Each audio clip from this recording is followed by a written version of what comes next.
merayakan hari Natal, begitu juga sebaliknya semua mengucapkan Natal juga.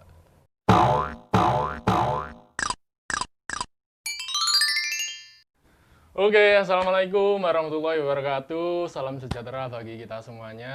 Kembali lagi di Fahri Muhammad Channel. Ya, kali ini kita bersama teman saya ya, di Gus Durian. Namanya Mas Bagus. Nama panjangnya siapa, Mas? Bagus Adi Nugroho. Bagus Iya. Adi Nugroho. Ya, baru beberapa bulan sih ya. Iya. Kan kita rekaman. Cuman ya sudah wis raket lah. Wis kayak konco kental, konco suwe. Kayak konco suwe.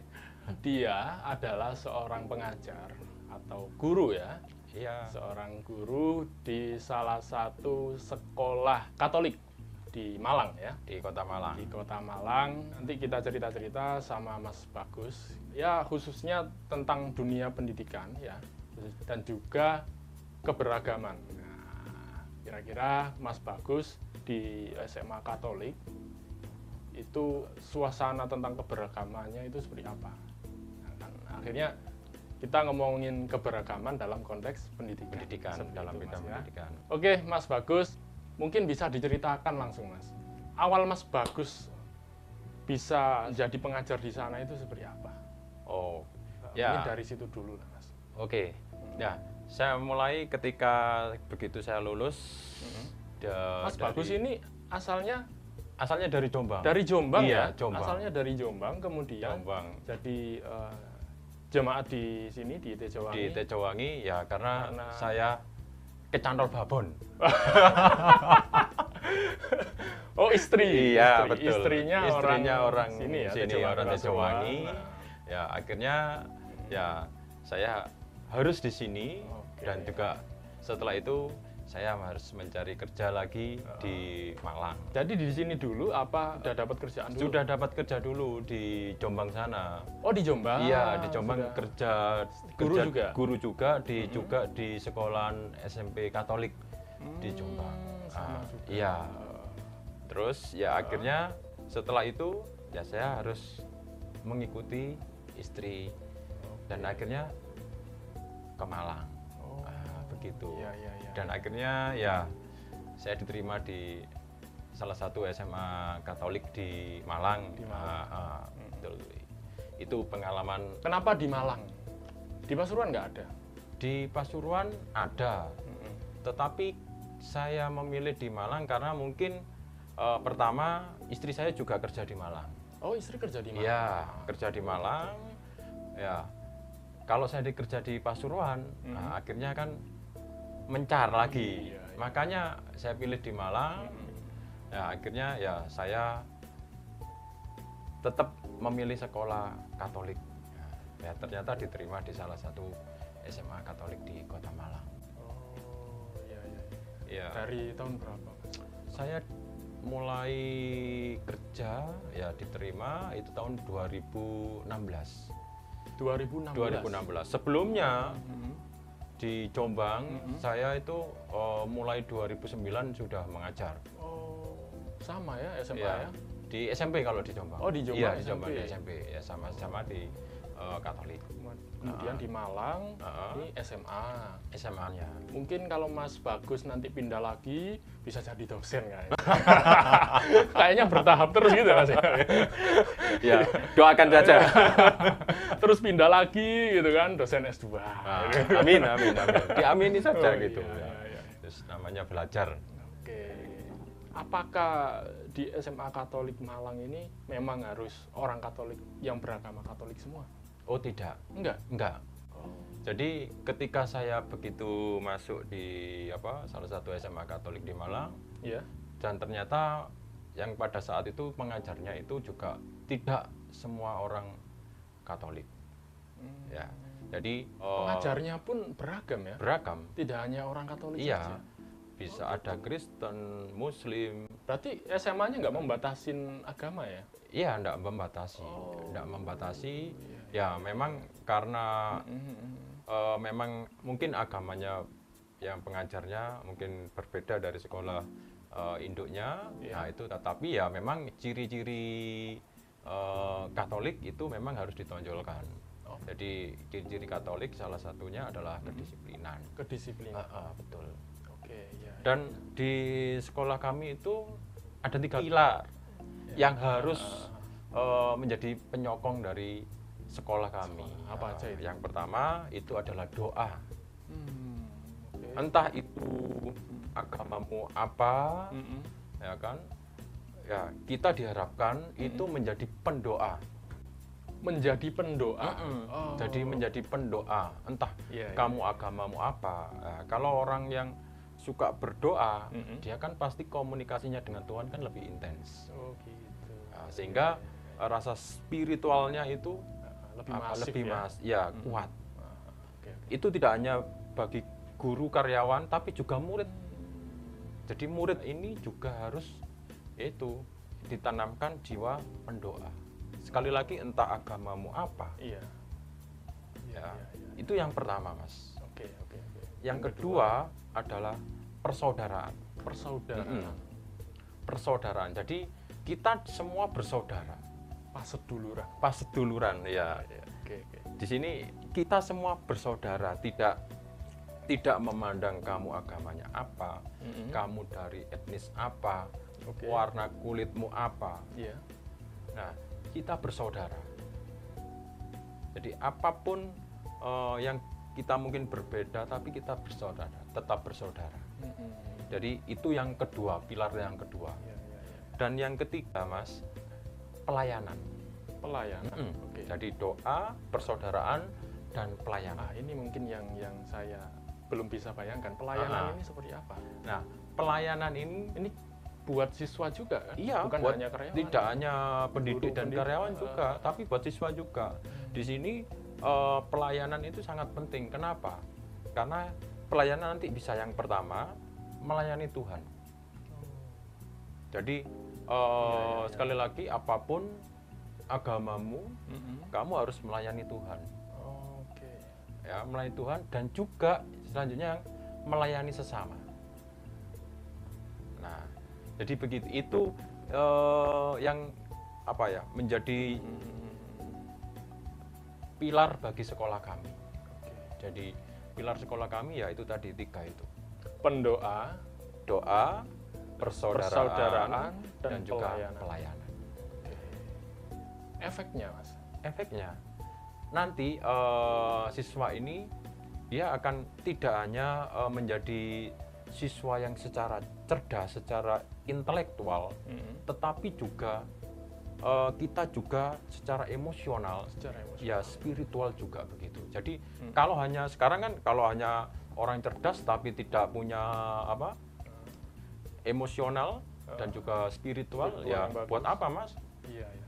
Udah kebanyakan. Iya banyak itu. Udah banyak lah di Indonesia itu. Udah banyak itu. Orang pinter kalau dia minteri kancane, iya. Makanya itu pinter itu harus didukung dengan itu tadi spiritual tadi.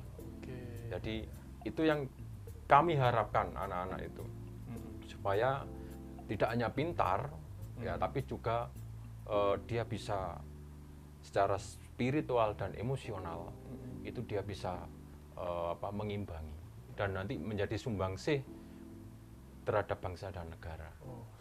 Mantap, begitu. Mantap. Ini menarik, Mas, karena saya ngiranya SMA Katolik ini dikhususkan untuk Katolik saja. Ya. Tapi ternyata bahkan gurunya pun ini ada yang Muslim juga. Iya. Tapi secara mayoritas tetap Katolik. Tetap Katolik. Ya. Nah, ini yang menarik adalah mungkin jadi pertanyaan. Gimana sih kira-kira kondisi siswa atau guru yang non-Katolik? Kira-kira seperti apa? Untuk siswa kami itu lebih dari 1.000. Jadi lebih dari 1.000 dan tersebar mulai dari ujung barat sampai ujung timur Indonesia. Jadi ibaratnya ini Indonesia mini. Indonesia. Dari beragam latar belakang, suku. Berarti bukan hanya orang Malang aja? Enggak. Oh gitu. Enggak hanya orang Malang. Malah banyak perantau. Malah ya? juga iya banyak yang merantau, mereka datang ke Malang untuk sekolah di sekolah kami. Jadi menarik. Iya, entah ya sekali lagi kami memang tadi yang menonjolkan ketiga pilar itu, dan banyak orang-orang yang mungkin dari luar Malang juga tertarik untuk sekolah di sekolah kami ini. Nah, di situ anak-anak di sini itu tidak ada yang membedakan. Jadi sekali lagi di dalam sekolah kami tidak ada yang namanya gesekan-gesekan yang tentang agama. Tidak ada sama sekali. Tidak pernah ada perkelahian gara-gara Tidak agama. ada perkelahian gara-gara olok-olokan agama. gitu nggak ada? Tidak ada. Wah, mantap itu. Tidak ada. Mereka ya bergaul ya sudah bergaul. Mereka tidak mengkotak-kotakkan. Iya. Jadi tidak ada. Sekat-sekat itu hilang. Oh. Jadi mereka bergaul ya sudah, mereka bergaul tanpa membedakan si A, si B, si C. Ya seperti di sekolah-sekolah umum lainnya Iya. lah ya. Dan salah satu juga yang ada toleransi di sana adalah ketika siswa kami yang sama Islam itu ketika Jumat ya mereka diperbolehkan izin untuk gitu. melaksanakan Jumatan, meninggalkan pelajaran. Walaupun masih pelajaran. Iya, walaupun masih pelajaran dipersilakan. Jadi ada izin untuk melaksanakan ibadah. Sekolah kami tidak ada musola atau masjid, tidak ada. Jadi mungkin mereka di luar sekolah di dekat itu ada masjid. Jadi mereka melaksanakan sholat Jumat ya di sana. Itu SMA Katoliknya juga dekat dengan gereja ya? Iya, ada dekat gereja. Ada gerejanya. Artinya masjid sama gereja juga jaraknya nggak begitu jauh? Nggak begitu jauh. Nggak begitu jauh. Ini menarik. Jadi ya itu tidak begitu jauh sehingga banyak toleransi yang ada di sana. Saya rasa tidak ada masalah untuk toleransi di dalam di sekolah kami dalam dunia pendidikan di SMA kami. Ada yang pakai kerudung juga gitu mas? Nggak ada. Kalau pakai kerudung nggak ada. Tapi kalau misalkan ada yang pakai kerudung? Itu selama yang saya lihat di sini tidak ada. Jadi tapi kalaupun ada nggak ada masalah sebenarnya? Nggak ada masalah. Nggak ada ya? Ada. Okay. Kalau selain Muslim juga ada? Ada. Apa? Ada Buddha, ada Hindu, ada juga Konghucu. Ini Indonesia. Iya, itu Indonesia. Bener ini. Bener ya, Indonesia mini. Jadi Indonesia mini. Iya. Jadi sekali lagi itu Indonesia mini di sana. Saya lihat itu. Wah, ini Indonesia mini di dalam sekolah ini.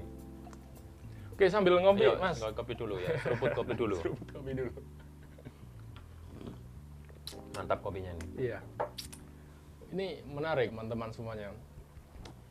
Tadi saya ngiranya di SMA Katolik itu memang harus Katolik. Ternyata ada juga Muslim. Dan ternyata juga tidak hanya Muslim selain Katolik.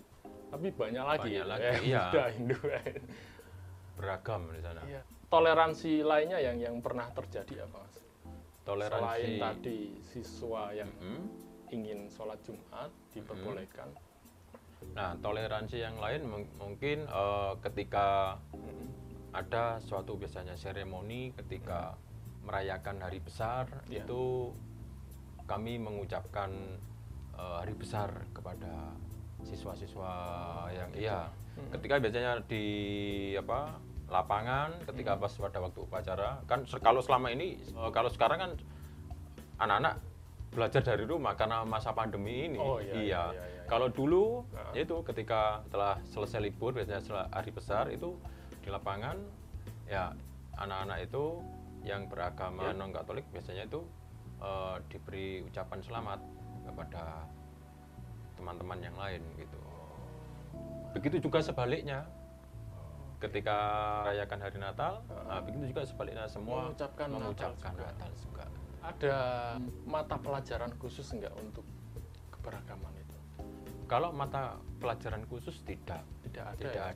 Berarti mereka itu ya organik gitu aja ya, mengalir gitu aja ya. Iya. Jadi mengalir. Karena memang sebuah kebiasaan. Dan yang saya salut di sekolah kami itu adalah kedisiplinan yang tinggi. Iya betul. Dan rata-rata ketika orang tua yang menyekolahkan di situ, kenapa kok disekolahkan di sini? Saya ingin anak saya menjadi disiplin karena sekolah Katolik itu terkenal dengan disiplinnya. Iya betul.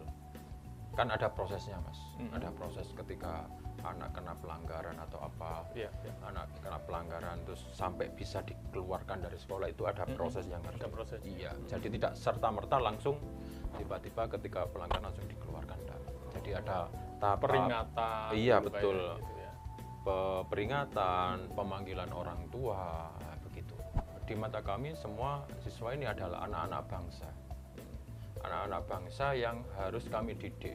Saya tidak peduli kamu agamanya apa, dan kamu anak didik, ya harus saya didik semua rata sama. Jadi tidak ada yang istilahnya kadang kan pilih kasih, nggak ada. Saya tanya hal lagi adalah, saya punya juga waktu saya kuliah di salah satu perguruan tinggi Islam ya di Jogja, saya sebut UIN. UIN Jogja. Teman saya juga ada yang non Muslim, dia Kristen. Nah di mata kuliah itu ada salah satu mata kuliah muatan lokal namanya ya pendidikan agama gitu, kayak belajar agama. Dari baca Quran dan sebagainya kayak gitu kan ya. Cuman dia ketika ada pelajaran muatan lokal itu dia tidak diikutkan. Oh gitu. Iya. Jadi ya SKS-nya dia nggak apa-apa, nggak diambil gitu. Jadi sudah jadi kebijakan dosen juga gitu. Terkhusus dia. Bahkan dia satu-satunya Mas. Oh gitu. Di fakultas. Nggak ada lain. Nggak ada lainnya. Itu S1 atau S2? S1. S1. Nggak ada lainnya. Jurusan? Dia jurusan fisika. Oh fisika. Iya. Jurusan fisika. Satu-satunya Mas. Ya karena memang notabene ya tadi kayak sampean itu kan udah ada nama agamanya di instansinya gitu. Itu salah satu hal yang luar biasa juga sih. Nah ini mungkin yang di sekolah sampean adakah hal yang sama? Dalam artian ini kan kebalikannya.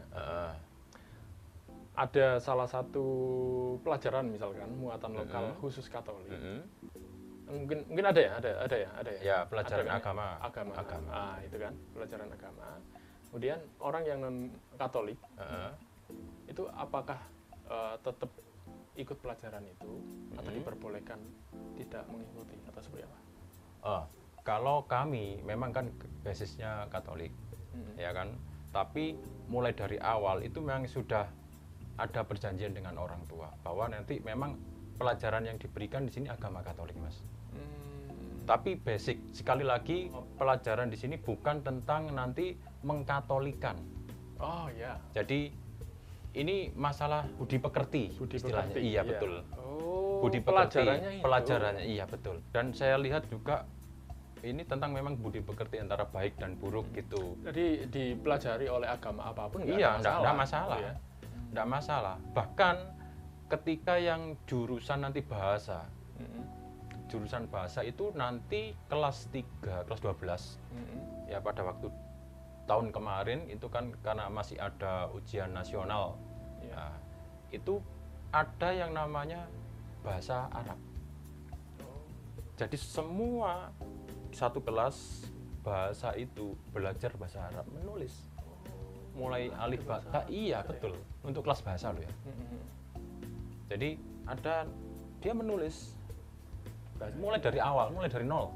Mulai dari nol bahasa Arab. Iya bahasa Arab. Jadi bahasa Arab mulai dari gurunya nol. Orang Katolik apa Muslim? Orang Katolik. Gurunya orang Katolik. Iya, gurunya orang Katolik. Pinter ya bahasa Arab. Tapi pinter bahasa Arab.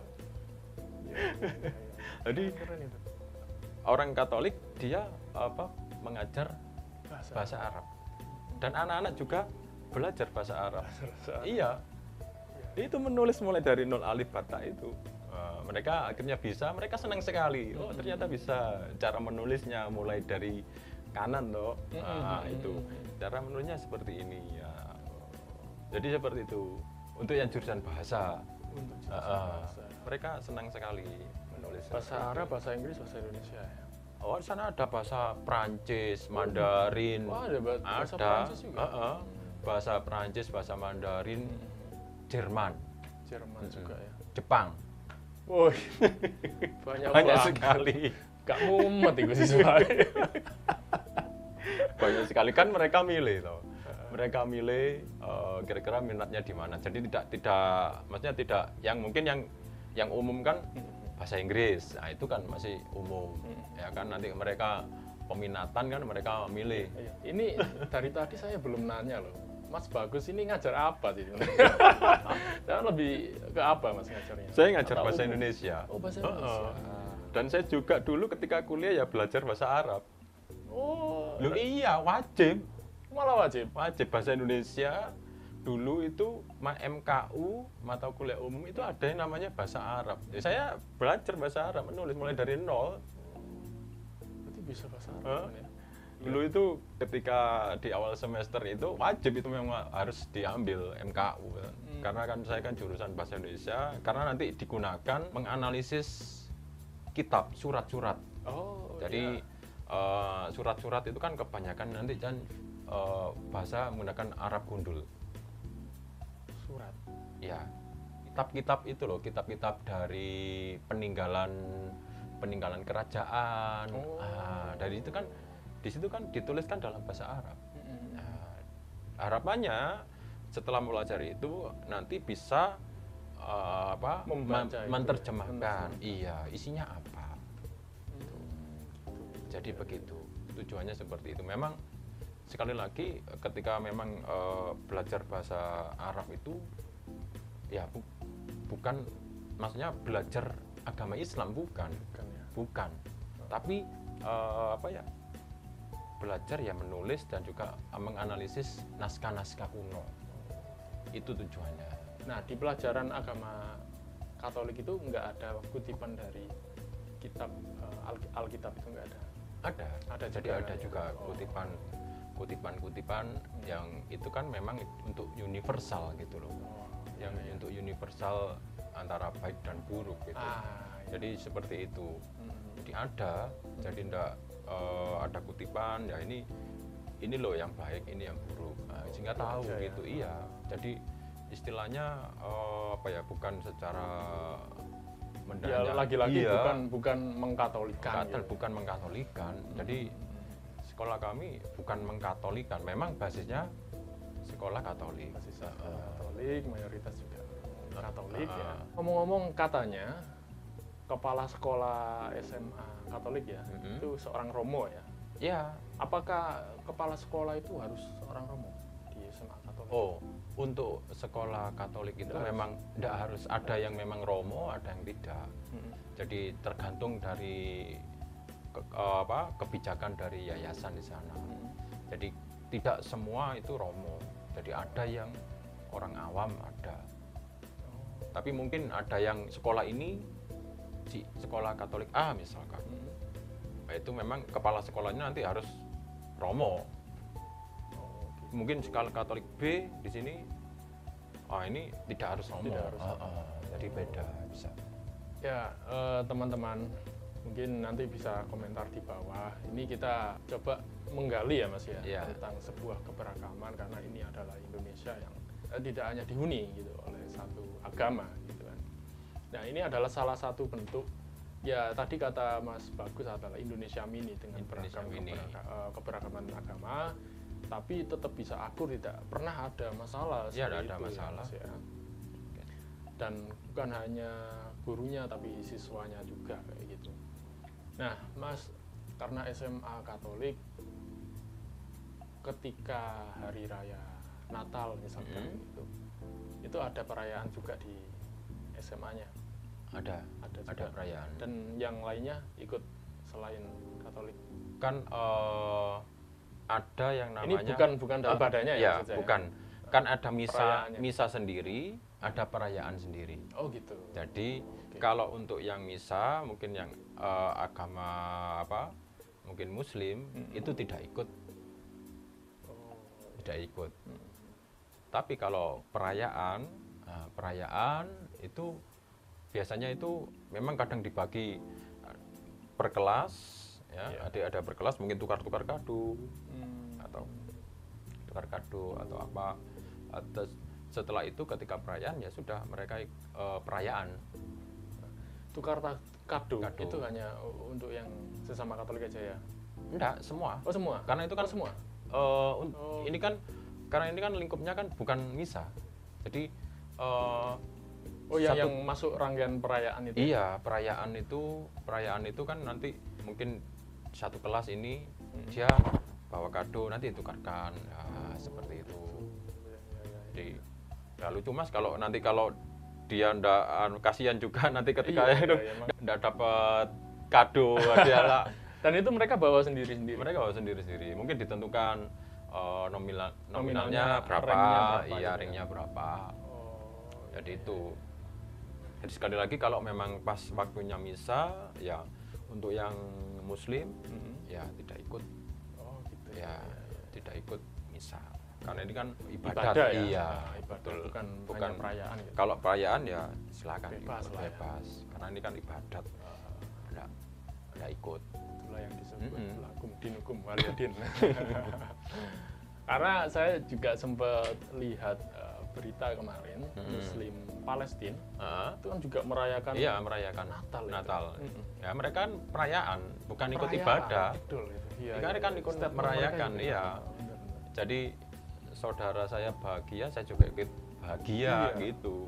Bahkan di rumah mereka ini loh, Merry Christmas itu juga ada Sinterklas, ada pohon Natal di rumahnya ya, itu. di rumahnya itu. Karena itu perayaan di luar ibadah gitu kan, tidak mempengaruhi keimanan. Keimanan, betul. Jadi tidak mempengaruhi keimanan si orang tersebut. Mereka hanya ingin ikut sahabatnya atau apa, merayakan bahagia, ya kita ikut juga bahagia. Karena saya pun ya lagi-lagi di Gus Durian gitu Mas ya. Iya. Di Gus Durian beberapa kali kita juga diundang gitu kan di gereja. Di Pandaan dan lain sebagainya. Ya ini dalam hal perayaannya saja bukan masalah ibadah. Ya, gitu. ibadah ya. Kadang ada orang gitu Mas ya. Yang sangat sangat khawatir ketika agama lain masuk ke ruang ibadah, tempat ibadahnya mereka agama lain. Dikira ya murtad dan lain sebagainya. Kalau kata Gus Dur kan simple gitu. Kalau Islam ya kalau Muslim masuk gereja takut murtad ya. Keluar gereja syahadat aja lah. Ya itu Mas, memang banyak sekali, maksudnya banyak sekali fobia seperti Iya, itu. fobia. Ya, ini yang perlu memang harus diluruskan. Iya. Bahwa Hanya masalah pemahaman. Pemahaman bahwa ketika masuk ke tempat ibadah di sana melihat apa itu kan tidak otomatis kamu langsung menjadi misalkan menjadi agama misalkan Kristen gitu enggak toh. Cuma ya melihat bagaimana sih saudara saya tempat ibadahnya bagaimana. Oh ternyata seperti ini ya. Seperti itu. Itu yang ya ini salah satu juga yang Gus Aan itu Anan Sori itu ini kan sering sekali mengajak mahasiswa-mahasiswa dari khususnya Institut Keislaman itu untuk masuk ke dalam gereja. Iya. Saya jenengan mungkin bisa melihat di situ. Jadi responnya bagaimana? Ada yang ketakutan dalam dirinya sendiri gitu loh. Aku kok ya apa ya. Dan juga sebaliknya ketika mungkin orang mahasiswa Kristen diajak untuk ke masjid ataupun ke pura ataupun ke vihara itu sehingga mereka tahu oh ini tempat ibadah saudara saya yang beragama seperti itu. Kadang ya itu kan kalau memang tidak diajak seperti itu mereka ketakutan sendiri. Dan inilah toleransi. Ini toleransi. Ini toleransi yang itu salah satu usaha juga gitu kan. Toleransi itu salah satu usaha juga untuk menangkal radikalisme. Seperti itu. Ya. Karena sekarang orang radikal itu kan ya kan awalnya dari intoleransi. Jadi intoleransi dia nanti akan menjadi eksklusif, dia akhirnya menjadi radikal. Berawal dari intoleransi itu. Nah, kalau kita sudah bisa tahu toleransi itu, ya mereka ya sudah biasa aja. Biasa. Teman, bahkan ke tempat ibadah lain ya biasa aja. Ya biasa. Nah, ojo dipikir terlalu jero.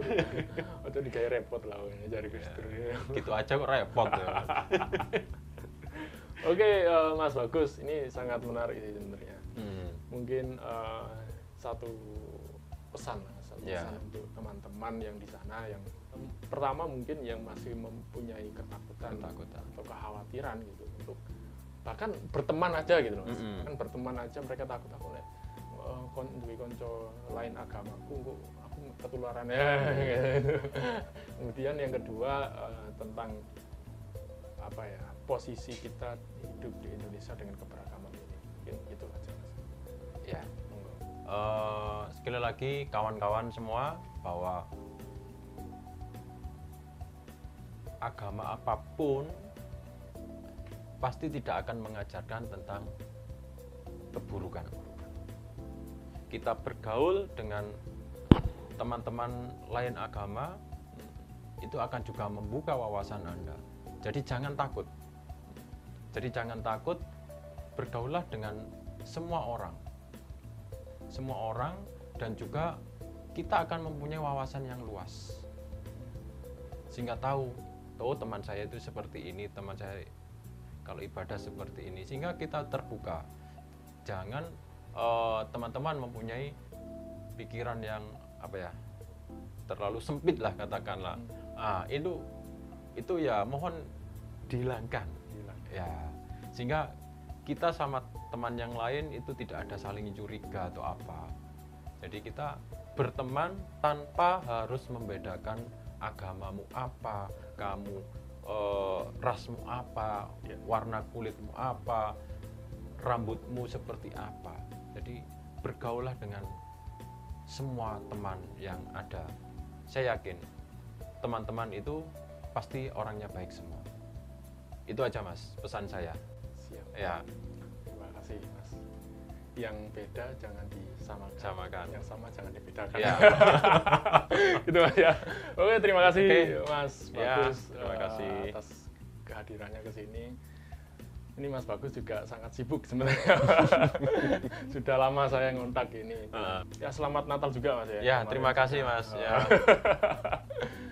Oke, terima kasih teman-teman semuanya yang telah melihat video ini. Saya kira ini semoga bermanfaat bagi semuanya. Itu tadi banyak pesan dari Mas Bagus ya. Dia seorang guru yang mengajar di berbagai agama gitu, bukan hanya Katolik saja. Ini salah satu contoh Indonesia yang dengan keberagaman, dan inilah Bhinneka Tunggal Ika kan, seperti itu kira-kira. Oke, terima kasih teman-teman. Semoga kita bertemu di video selanjutnya lagi. Saya tutup. Wassalamualaikum warahmatullahi wabarakatuh. Salam sejahtera, salam kreatif. Oke.